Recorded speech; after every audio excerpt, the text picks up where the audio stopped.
Ever since Ahsoka ended, a lot of people have been asking me if Thrawn's allegiance to the Empire is out of character. They're specifically citing the multiple times he proclaimed, "Long live the Empire." In the many canon Thrawn books written by Timothy Zahn, it's established that the Grand Admiral joined up with the Empire specifically to create an ally to protect his home in the unknown regions, the Chiss Ascendancy. In the books Chaos Rising, Greater Good, and Lesser Evil, we see a powerful enemy in the unknown regions called the Grisk starting to rise up against the Chiss. So Thrawn leaves, joins the Empire, and becomes a Grand Admiral. In his absence, he learns that the Grisk have already begun making some headway into the Ascendancy, maybe even with the help of some Chiss traders. Basically, what I'm saying is that throughout Thrawn's time in the Empire, his priorities were always truly about his own people, to the point where Emperor Palpatine doubted the Grand Admiral's loyalties. So when we see him again in Ahsoka, some book readers feel like his devotion to the Imperial Remnant is out of place. I think there is potentially an in-universe reason for that, and I'll cover it in a second, but obviously the first point I have to make is that Thrawn proclaiming "Long live the Chiss Ascendancy" would have been so much more confusing to people who have never read the books.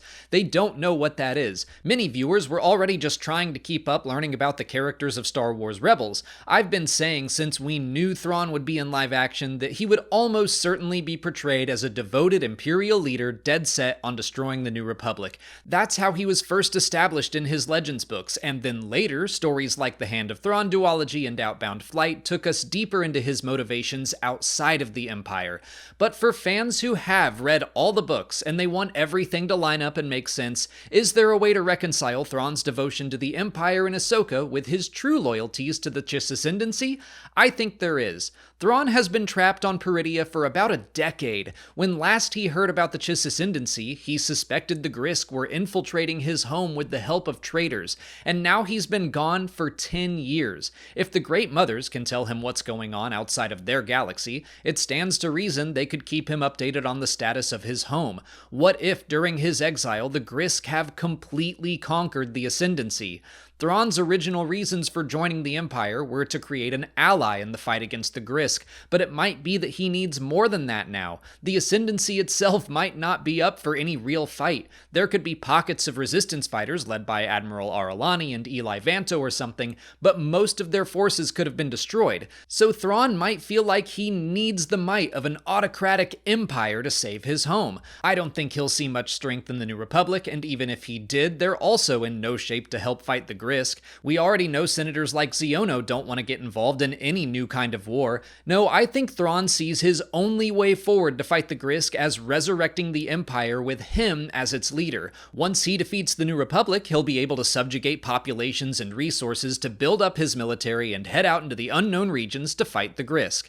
That makes sense to me. I think a lot of book fans think the book version of Thrawn would want to just get back to the Ascendancy as fast as possible, but what if he can't go home because it's been conquered by the Grisk? What if the only way for him to return is with the full might of the Empire at his back? Then it makes sense for him to go all in saying, "Long live the Empire." Maybe he's faking it a bit for his troops, but I do think that he would buy into that if he thinks he needs to unite the Imperial Remnant to save his home. Do I think any of this will be in the future live-action series? Not even a little bit. I think just like Star Wars Rebels, we're gonna see Thrawn as an Imperial loyalist bad guy first and foremost, and then sometime down the line, Timothy Zahn will get to come in and write more new books about his time on Peridea, what happened to the Ascendancy in his absence, and so on. He has already said many times that he has ideas for all of that. I think we'll just need to be patient, but at the end of everything, I think we will have a clear picture of Thrawn's loyalties and motivations. But this is also one of those times that I would love to be completely wrong. Including a character like Cobb Vanth in The Mandalorian means there is a chance for some much heavier book connections moving forward. I'm not expecting it, but I would lose my mind if Ar'alani or Eli Vanto showed up to give Thrawn an update on the Chiss or something. I really doubt it, but that would be awesome if they went that route. Anyway, that's why I think Thrawn might be acting a little more gung-ho about the Empire than we're used to seeing in his books. Let me know what you think of that theory in the comments. If you haven't already, please like this video, subscribe to the channel, follow us on our socials, and consider checking out our Patreon page. As always, thanks for watching, and may the Force be with you.